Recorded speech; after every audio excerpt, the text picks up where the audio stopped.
moi, j'avais perdu tout espoir. Et donc, j'ai rencontré comme le désir de mourir. Enfin, donc, je suis allée très loin dans la descente avec cette maladie. Puis, à un moment donné, il y a eu un déclic intérieur qui s'est fait et j'ai pris conscience qu'il y avait personne d'autre que moi qui pouvait me guérir.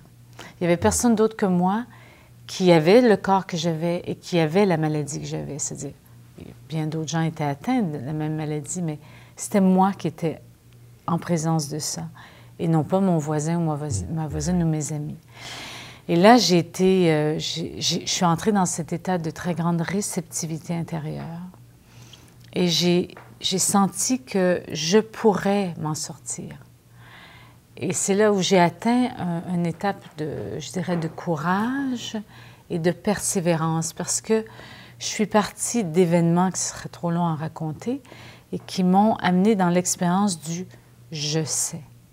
Alors, malgré toutes les apparences, je pouvais dire je suis guérie à 20 %, je suis malade encore à 80 %.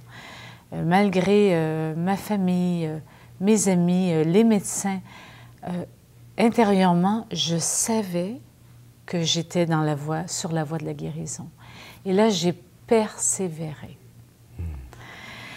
Qu'est-ce qui a fait que j'ai persévéré, même si des médecins de médecine naturelle me disaient « vous êtes très malade, vos méridiens sont des méridiens d'une femme de 75 ans, j'en avais 25, tu vois ».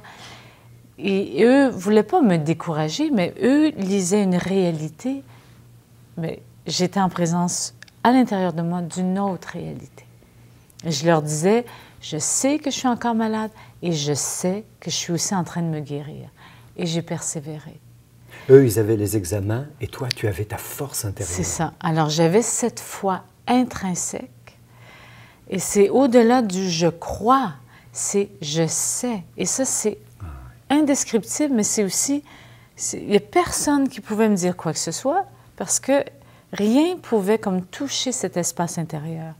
Et ça a fait que dans les moments même difficiles des étapes de guérison, c'était pas toujours le ciel est bleu, il y avait des moments de peine, de découragement. La persévérance était tout le temps là. Alors tu vois, je pouvais me décourager, perdre mon courage, mais j'étais en présence de « je suis sur la bonne voie », je continue. Et c'est ça pour moi la persévérance. C'est comme une forme de certitude intérieure sur laquelle on peut s'asseoir et qui nous fait passer à travers les épreuves. Et cet état de persévérance, je le répète, ne peut se vivre que dans un état d'humilité. Et le Yiking en parle et dit quand vous décidez d'entreprendre de grandes œuvres, l'humilité est très importante. La grande œuvre que j'entreprenais était mon propre processus de guérison. Et donc, je n'étais pas du tout dans un volontarisme. J'étais comme à l'écoute de ce chemin initiatique que je vivais à l'intérieur de moi. Et j'étais comme, c'est ça, accompagnée par ce moteur intérieur qui était cette persévérance. Alors maintenant, à travers tes activités, est-ce que tu aides les autres à savoir persévérer, à écouter ce qu'ils sont? Voilà, c'est ça. Je les aide vraiment à découvrir, parce que, comme on le disait tantôt, toi et moi, ça part vraiment, la base, c'est la connaissance de soi. Oui. Et reconnaître les aspects de la personnalité qui vont quelquefois s'édifier, puis réagir, puis tomber dans le volontarisme. Donc, j'aide les gens à reconnaître que par exemple, parlons de guérison, parce que pour moi, c'était cette étape qui m'a aidé à découvrir la persévérance. J'aide les gens à reconnaître les étapes de guérison, l'humilité nécessaire intérieure pour passer à travers des fois les difficultés dans les étapes de guérison, et justement de s'appuyer sur un ressenti intérieur du « je sais » et d'être accompagné par ce mouvement de persévérance. Mais pour ça, la connaissance de soi est importante. Et ça, c'est mon travail. Je ne peux pas leur donner la persévérance.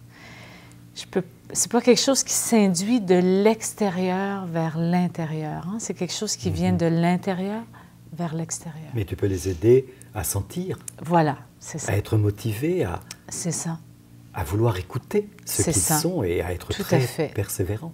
Tout à fait. Et à reconnaître que même s'ils ont l'impression d'être dans une rechute de symptômes ou une rechute de comportements destructeurs qu'ils avaient l'impression d'avoir libérés, de continuer à être là, présent avec eux-mêmes, dans l'amour. Alors, on en revient à une valeur très importante. La persévérance ne se fait pas sans amour de soi. Si on est à se détruire, impossible de maintenir la persévérance. Si moi, je suis en train de me dire que je ne suis pas correcte, puis de me taper sur la tête, je ne peux pas être dans la persévérance. Comprends-tu? C'est vraiment basé sur un amour de soi, un accueil de soi dans la vaste amplitude de s'accueillir dans tous les aspects. Oui. Alors, dans le cas de la maladie, comprendre cette persévérance permet, comme pour toi, une aide vraiment précieuse parce que c'est quelque chose qui s'active à l'intérieur et qui peut tout bouleverser, qui peut nous conduire à la guérison, du moins à la compréhension, donc à la guérison. Oui, puis à ce sens, au sens des événements, des grandes épreuves d'une vie. Oui, aussi. Parce que j'ai eu dans cette vie plusieurs épreuves, par exemple, très marquantes, et à chaque fois, j'ai pu me réfugier dans cet espace intérieur de... Je sais que, par exemple, dans la dernière épreuve où mon époux est décédé et moi, je suis encore vivante, je sais que si je suis encore vivante, c'est que j'ai quelque chose d'autre à accomplir.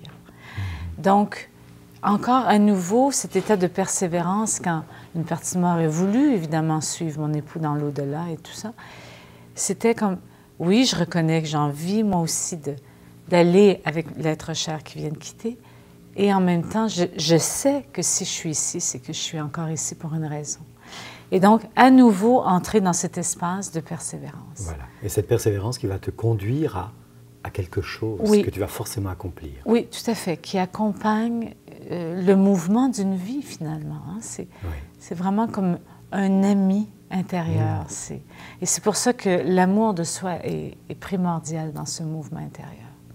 La persévérance peut alors nous relier à l'être que nous sommes intérieur, cet être d'amour.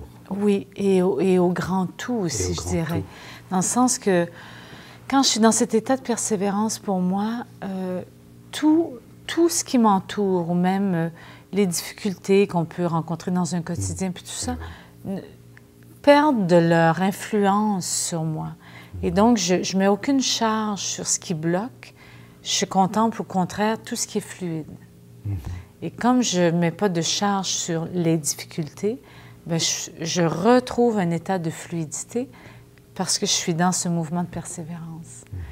C'est comme un fil conducteur. Voilà, c'est le mot que je cherchais depuis tantôt. C'est ça. Un fil conducteur qui nous relie à tout, à tous les événements d'un quotidien et à notre grand mouvement de vie que chacun a en soi.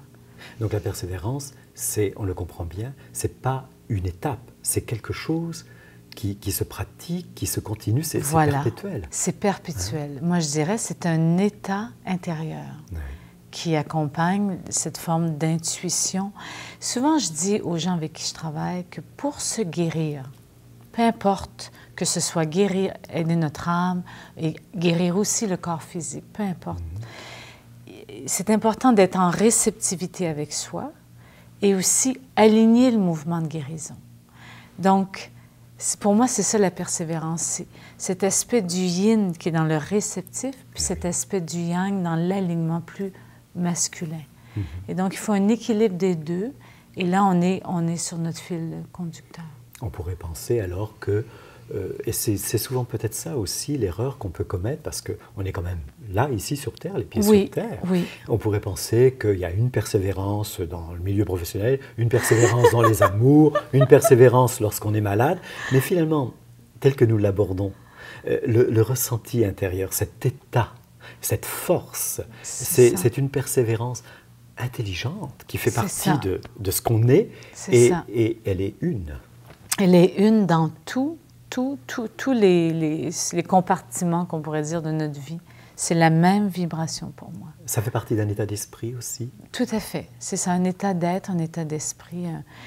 Et ça touche à ce que tu disais tantôt, vraiment, cette foi intrinsèque qui fait que justement, devant un mur de béton, tu te dis, bon, là, je vais rester calme, détendu devant ça. Et c'est peut-être juste moi qui ai édifié ça. C'est comme une projection de peur, de difficulté, et soudainement se dresse un mur de béton.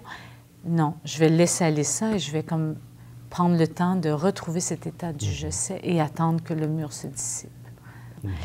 Et j'aimerais amener quelque chose que moi je vis face à la persévérance, c'est vraiment un accueil de l'inconnu. Parce que quand on entre dans que je sais, le je sais, pas le je sais dans la profondeur, mais que tout nous est connu, entre guillemets, il n'y a pas de persévérance. Hein? Je ne sais pas si tu comprends, parce que dans le connu, bon, tu connais, donc tu peux t'asseoir sur tes lauriers. C'est ça, exactement. Et je trouve que la persévérance est en relation avec l'aspect de que ce qu'on pense connaître, on ne connaît pas vraiment. Et donc, de se préparer à vivre avec l'inconnu. Oui. Hein?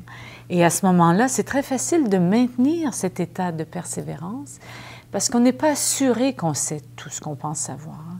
Donc, à nouveau, on revient à l'état d'humilité face à la vie, face aux événements, et de toujours être prêt à rencontrer l'inconnu, hein? Même si on pense qu'on sait. Ça, c'est merveilleux ce que tu dis là, parce que finalement, on s'aperçoit bien à travers tes propos que être dans la persévérance, c'est aussi se tenir dans la foi, aller vers l'inconnu sans avoir peur. C'est ça, exactement. Et ça, c'est merveilleux parce qu'on a toujours peur de tout. C'est ça, tout à fait. Et les gens ont très, très peur de l'inconnu.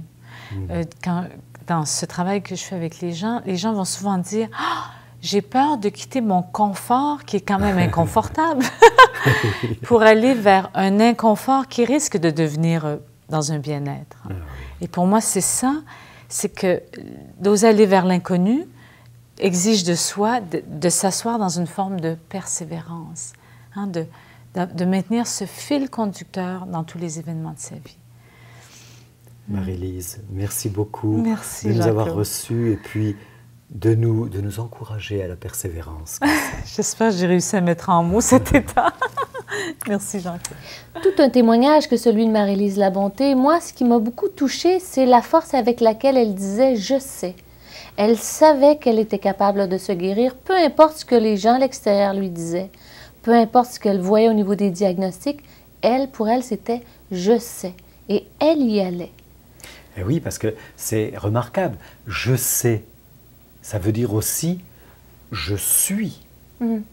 Je connais ce que je suis, et donc la persévérance va me permettre de réaliser cet état d'être. Donc comme là il s'agissait de maladie, je sais parce que je suis, alors que je vais guérir. Et ce qui est intéressant, depuis qu'on présente toutes les valeurs, il y a toujours un point commun qui revient. Il y en a plus d'un, mais il y en a un, entre autres, c'est revenir au centre de soi. Et c'est à partir de ce centre-là qu'on peut dire « je sais ». Oui, parce qu'être au centre de soi, c'est se ressourcer, c'est récupérer son énergie, pas celle des autres, pas celle d'une situation, même pas celle de la maladie, mais c'est son énergie de l'origine, sa force première, c'est ce qui nous donne toute cette beauté de vie et cette qualité de vie, parce qu'elle est faite, cette énergie, des valeurs, et la persévérance fait partie de cette force. Alors, évidemment, elle stimule toutes les autres. Ouais. La persévérance installe le « je sais » et explique le « je suis ». Souvent, quand on va voir quelqu'un qui s'obstine à aller dans une direction malgré ce que tout le monde va lui dire, on va lui dire « Ah, c'est une tête dure, elle est entêtée ». Ouais, c'est de l'entêtement. Oui, mais il y a une différence entre entêtement et persévérance. Ben oui, mais la différence, elle est...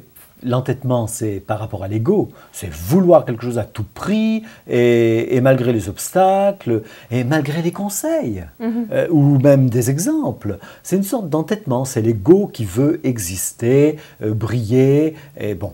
Alors que la persévérance n'a rien à voir avec l'ego. Au contraire, la persévérance va assouplir l'ego, va lui montrer ces possibilités plus douces, plus naturelles. On retrouve là aussi le juste milieu dont nous avons déjà parlé.